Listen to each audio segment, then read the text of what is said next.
Hindi ba't sa panahong ito, nakakapagod ang maraming bagay-bagay. Nakakaubos na lakas ang mga problema at sadyang nakakapanghina ang mga pagsubok ng buhay. Ang lahat ay para bang nasa isang karera na nag-uunahang marating ang rurok ng tagumpay. Nag-uunahang mauna sa lahat. Nag-uunahang makamit kung ano man na nasa dulo ng lahat ng ito. Ngayong araw na to, ay nasa Mount Kapigpiglatan ako sa Barangay Umaya, San Narciso, Zambales. Muli, sa kahit sandali, ay umakyat para umiwas sa mundong nagmamadali. Magandang umaga sa inyong lahat. Samahan niyo akong magmuni-muni sa ilalim ng matinding init. Ngunit, paano nga ba ako makakapagmuni-muni kung sa oras na to ay naglalakad ako sa kabundukan na para bang ang sikat ng araw ay nasa aking bumbunan?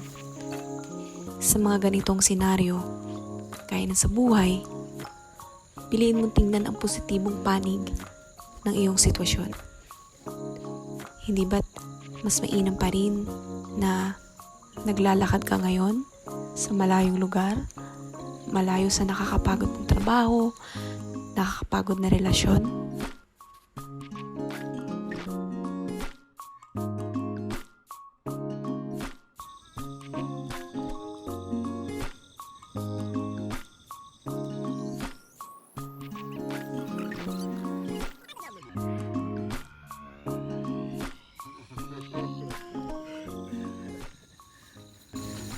Masarap mapagod sa bundok ito sa maling tao.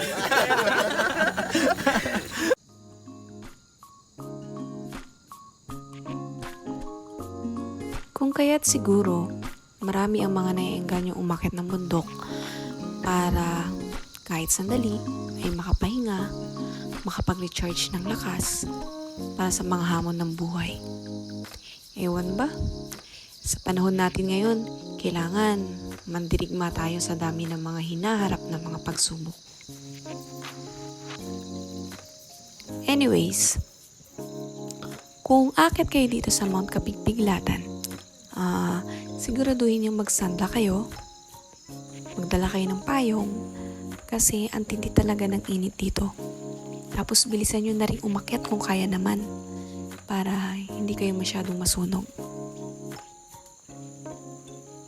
Medyo mahaba yung trail na ganito. Walang puno, puro talahib, mainit yung araw, pero maganda naman yung view. So, i-enjoy mo na lang.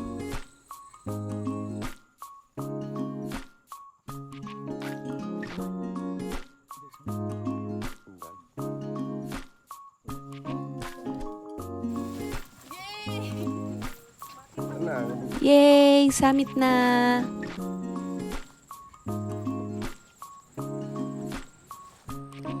Pagbaba naman ng summit, doon naman kayo dadalhin ng guide sa isang part ng bundok na may swing.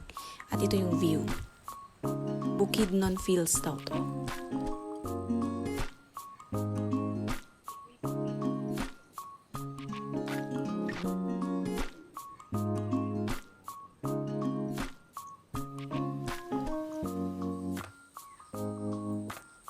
At pagkatapos nun, bumaba kami para puntahan naman yung falls.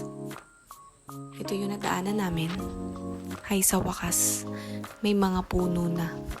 So, hindi na masyadong mainit.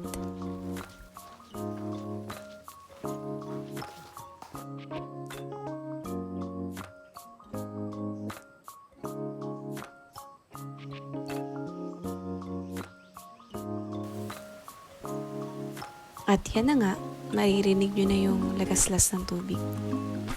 Yee! Falls na!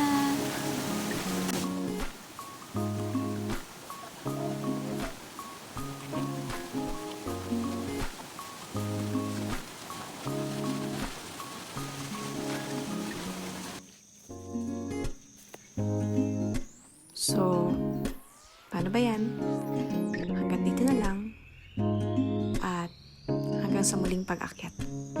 Paalam!